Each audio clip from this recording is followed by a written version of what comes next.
तो आपको बता दें कि तेजिंदर सिंह बग्गा मामले में हाईकोर्ट में सुनवाई टल गई है। अब इस मामले की जो सुनवाई है वो 10 मई को की जाएगी।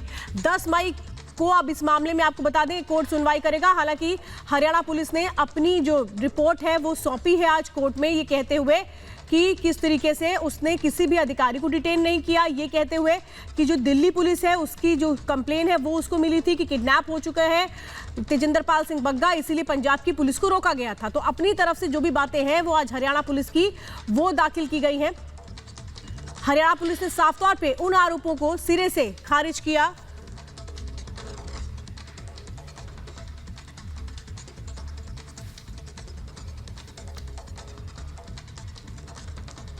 जीवन जोत कौर हमारे साथ है, अमृतसर ईस्ट से विधायक हैं आम आदमी पार्टी की।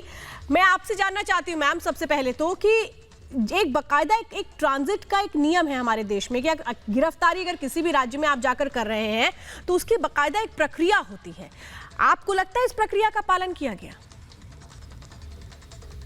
मैम ऐसे है कि ये जिस प्रक्रिया की आप बात कर रहे हैं ये एक पर्टिकुलर केस में रिक्वायर्ड होती है, जहां पे 24 आवर्स के बाद हम एक्यूज को जज के सामने पेश कर सकते हैं। लेकिन यहाँ पे वो 24 आवर्स का समय नहीं चाहिए था, उससे पहले 5-6 घंटों में ही उन्होंने पंजाब आ जाना था। सो इस केस में उस प्रक्रिया की जरूरत नहीं थी जिस ट्रांजिट प्रक्रिया की ये लोग बात कर रहे हैं। सो ये गुमराह कर रहे हैं ये बोल के।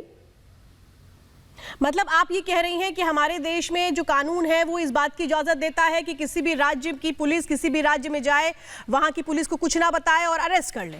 मतलब आपका मतलब यही हुआ? No, we are not saying this. Rather हम इसको क्लैरिफाई कर रहे हैं कि हमारी जब Punjab police Janakpuri police station inform करने गई थी तो उल्टा उनको कोऑपरेट करने की बजाय वहां पे उनको डिटेन कर लिया गया था और गलत तरीके से डिटेन किया गया और उल्टा सहयोग करने की बजाय उनको साफ इनकार कर दिया गया। और हमारे जो पुलिस ऑफिसर्स वहां गए थे उनको भी गैर कानूनी तरीके से वहां पे डिटेन कर लिया गया।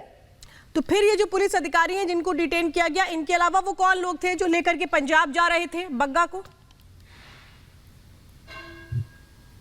हेलो, आप कह रही हैं कि पुलिस अधिकारियों को डिटेन कर लिया गया जनकपुरी थाने में, आप ये कह रही हैं? तो मैम उनको कुछ देर के लिए डिटेन किया गया, लेकिन जो बात देखने वाली है कि एक गुंडे को बचाने में पूरा का पूरा देश का तंत्र लगा हुआ है। जबकि ये बात बहुत क्लियर है कि तेजिंदर बग्गा ने पंजाब का माहौल बिगाड़ने की कोशिश करी, जिसके बाद उसके ऊपर मुकदमा दर्ज हुआ है। और उसके बाद जब उसको वहां पे उसको फिर मौका दिया गया, उसको 5 नोटिसेस भेजे गए हैं जिसमें उसने एक भी उसके ऊपर बिल्कुल भी उसने कोई ध्यान नहीं दिया, उसने साफ इनकार कर दिया वहां आने से। सो इसलिए ये जो पंजाब पुलिस ने एक प्रॉपर प्रोसीजर के तहत उसको अरेस्ट किया है।